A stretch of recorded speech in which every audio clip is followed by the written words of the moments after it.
Scott, a tweet from the president-elect Donald Trump on Twitter. The president-elect says Toyota Motors said will build a new plant in Baja, Mexico to build Corolla cars for U.S. No way, build a plant in U.S. or pay big border tax. Certainly reminiscent of the tweet that he sent directed to General Motors earlier this week. For more on this story, let's get straight to Phil LeBeau. Phil.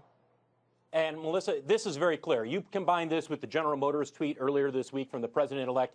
It's all about auto production in Mexico for vehicles that ultimately are sold in the United States. And he's making it very clear that he's going to put pressure on automakers at a minimum not to add production to Mexico, but for that production that's already there. And as we've reported, more than 3 million vehicles that are built in Mexico were sold in the United States last year.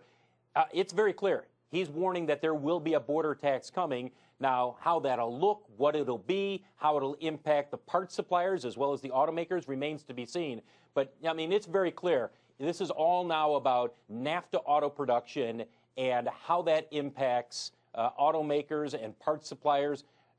It'd be very interesting to see how this plays out. This is either a full frontal assault on NAFTA or a backdoor assault on NAFTA. You can look at it, I suppose, sure, either way. But that's what it is, and that's why those plants were located in Mexico.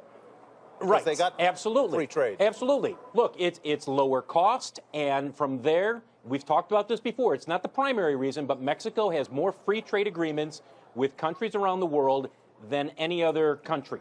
So as a result, if you build in Mexico, you can ship to Brazil. You cannot do that from the United States. If you build a vehicle in the U.S. and ship it to Europe, there's a 10% tax. You can't there's no 10% tax if you build in Mexico and ship to Europe. You're right about the primary market being the U.S. and Canada. That's the primary market for vehicles built in Mexico, but there are other reasons that are at play.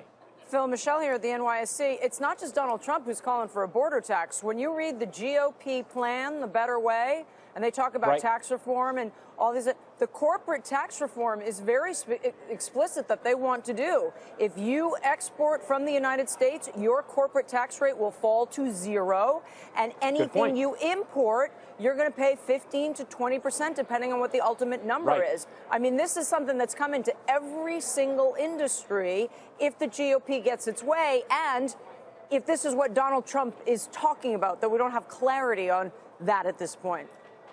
Which then brings up the question, Michelle, if you are an automaker, really let's just talk about the auto industry overall, and you import all of these vehicles into the United States because there's demand there, and you're suddenly facing a tax, how do you replace that demand? You just can't build a plant overnight in the U.S. Some of that production that you can replace here in the United States, some of it could probably move to some excess capacity that's available in Canada, but you're not going to be able to replace that overnight.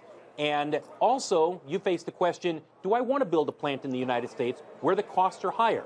For some vehicles, it makes a lot of sense. SUVs, trucks, pickups, people will pay the higher cost there. They're not going to pay the higher costs on a small, compact vehicle. They're just not. And so that's a question that the auto industry will face.